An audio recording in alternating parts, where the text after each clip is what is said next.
Okay, next part of this game is, well, everything's working, and I already explained that. So, a little bit of cleanup here. Obviously, I took the headlight bucket out, and I just got to make sure these guys are good. They still plug in and unplug easily. Now it's turbo swap time. So I'm going to pull the feed off and start disconnecting the turbo and the downpipe and compressor. And then this guy is frame mounted through the water jacket. And I'm going to probably pull the drain off the block so I can pull this stuff out, because doing the drains is always a bit heinous in there. So we're going to knock all that loose and do it ahead of time.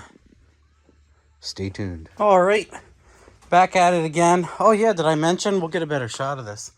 My buddy Joey painted the dang hood. The whole dang hood. It looks amazing. So, turbo's out. The hardest thing, ironically, is this thing. Was so well stuck in there. Nice seals. No leaks. No leaks. No leaks. Here's my turbo number 1 and turbo number 2. I just got to clock this thing out and see how we do. That's about it. A little bit of wiggling around.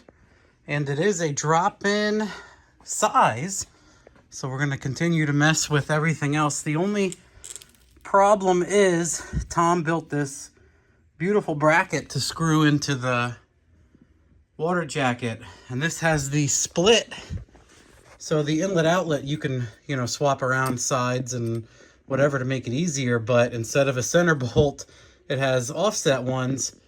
And I was like, man, I don't want to have to cut that out of there. But I don't. It just sits there. I can leave it there.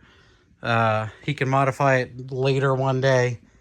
Whatever. I'm going to leave it for that for our tests. But looks like physically I'll be done in not too long. That would be fantastic. All right.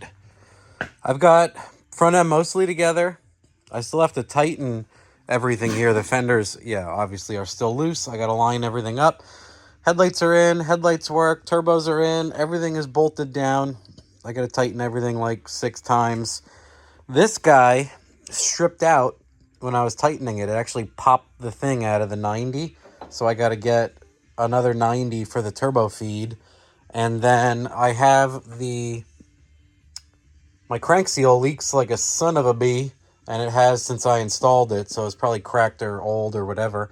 And then under here, the Holly has side exit water ports, and it has bottom exit. One of the bottom exits goes to my expansion tank, degas, whatever you want to call it. So that can swing back and forth behind the water pump and back up into here. The other one has a plug, and the plug just leaks like a POS. So that's got to get fixed to stop the coolant and oil from leaking out. I'm going to swap my back pressure pigtail. I bought a kit from, oh man. All right, I am a total dummy, and I'm blanking all this out. The man's name is RJ Klimek, I think is how it's said, and I'll put his stuff below, BL Autosport, and his Instagram page. But this is a fantastic kit with everything you need. He also sells a kit with sensor and more. It's a scale and ability thing. Check him out. Thanks, bye. Just wanted to add in these pictures at the end. This is when I tore off the fenders and the hood and the bumper to swap the turbos, and also my buddy Joey took the hood and the fenders to match the paint and paint it. That mess on the floor is all of the wiring, loom, and connectors I cut out of the front end that I didn't need.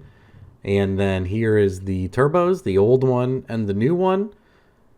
And then up next is just a picture of me showing how the other turbo fits in the exact same physical spot. And I don't have a whole lot of room to go huge without cutting apart the entire turbo kit that was just built. So I'm not going to do that, at least for a while. Thanks for watching my TED Talk. See you later. Bye.